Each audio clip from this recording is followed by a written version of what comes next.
ከማንቸስተር እና ከአርሰናል በፊት የነበረው ማን ነው?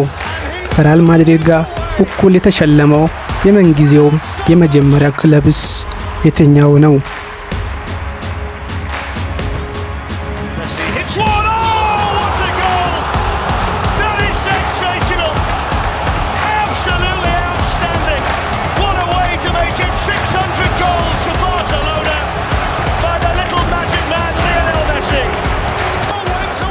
ስለ እግር ኳስ ታሪክና ትልልቅ ክለቦች ሲነሳ ወደ አይምሯቸው የሚመጣው ማን ነው?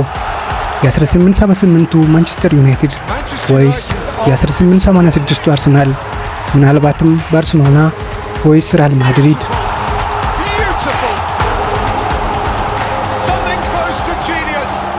ተሳስታችኋል።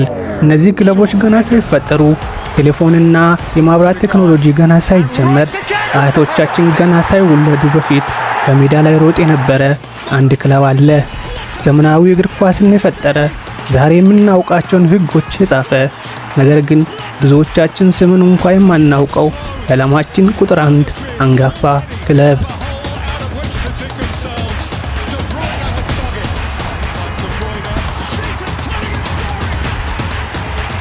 ዛሬ ወደ 1857 እንመለሳለን።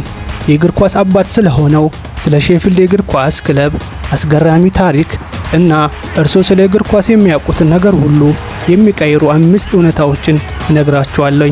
በተለይ ቁጥር 4 ላይ ያለውን እውነታ ሲሰሙ ማመን ይከብዳችኋል። ወደ ቪዲዮ እንመለስ። ነገሩ እንዲህ ነው። 1857 እንግሊዝ ሼፊልድ ከተማ ውስጥ ናትናኤል ክስዊክ እና ዊሊያም ፐርሲት የተባሉ 2 የክሪኬት ተጫዋቾች ነበሩ። ክረምት ሲመጣ ክሪኬት መጫወት ስለማይቻል ሰውነታቸውን ለማሟሟቅ አንድ ሀሳብ አሰቡ። ለምን እግር ኳስ አንመሰርትም አሉ።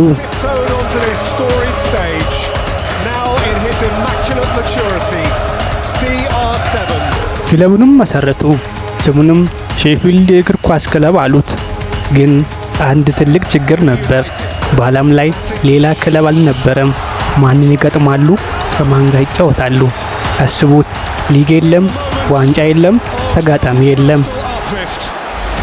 በዚህ ጊዜ የፈጠሩት መፍትሄ በጣም አስቂኝ ነበር። የተጫዋቾቹን ስም ዝርዝር ይዙና ቡድኑን ለ2 ይከፍሉታል። ለምሳሌ ያገቡ፣ ካላገቡ፣ ባለሙያዎች ከሌላ ሕዝብ ጋር እያሉ እርስ በርስ ይጫወቱ ነበር። አዎ የመጀመሪያዎቹ የእግር ኳስ ግጥሚያዎች የነበሩት እነዚህ ነበሩ።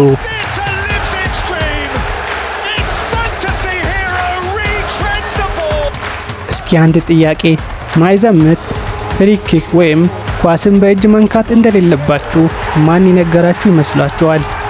ፊፋ? በፍጹም። ሼፊልድ የእግር ኳስ ክለብ ከመመስረቱ በፊት የእግር ኳስ ሕግ አልነበረውም። ጨዋታውም እንደ ረግቢ ነበር። ኳሱን በእጅ መንካት ይቻል ነበር።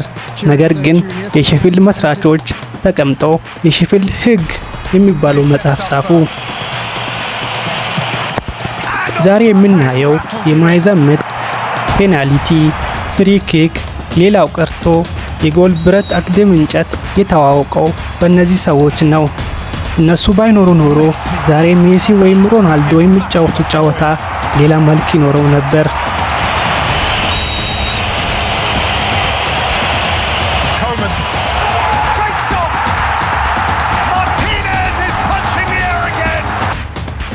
ለ3 ዓመታት ብቻቸውን ከተጫወቱ በኋላ በ1860 ታምር ተፈጠረ። በዚያው መንደር ውስጥ ሃላም የተባለ ሁለተኛ ክለብ ተመሰረተ። በመጨረሻም ሼፊልድ የእግር ኳስ ክለብ ተጋጣሚ ያገኘ። በዓለማችን የመጀመሪያው የእግር ኳስ ደርቢ ተካሄደ። ይህ ጨዋታ ዛሬም ድረስ ሩልስ ደርቤ የተባለ በየዓመቱ ይካሄዳል። ኤል ክላሲኮ፣ ማንቹሪያር ደርቢ ወይም የሰሜን ለንደን ደርቢ ሁሉም የጀመሩት ከዚህ ጨዋታ በኋላ ነው።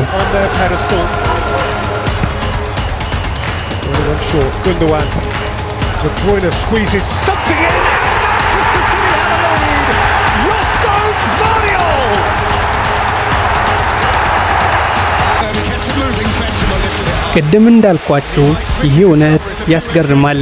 በዓለማችን ላይ የፊፋን ከፍተኛ ክብርና የብቃት ሽልማት ያገኙት 2 የእግር ኳስ ክለቦች ብቻ ናቸው። አንደኛው በዋንጫው ብዛት የሚታወቀው ግዙፉ ሪያል ማድሪድ ሲሆን ሁለተኛው ደግሞ በታችኛው ሊግ የሚጫወተው ሼፊልድ የእግር ኳስ ክለብ ነው። ፊፋ ይህንን ሽልማት የሰጣቸው ለዋንጫ ሳይሆን እግር ኳስን ፈጥረው ለኛ ስላቆዩልን ነው። ሼፊልድ የእግር ኳስ ክለብ በፕሪሚየር ሊግ አይጫወትም። ተጫዋቾቹም በሚሊዮን የሚቆጠሩ ደሞዝ የላቸውም። ስታዲየማቸውም ትንሽ ነው። ነገር ግን የትኛውም የዓለማችን ክለብ የሌለው አንድ ነገር አላቸው። እሱም የመጀመሪያው የሚል ታሪክ ነው።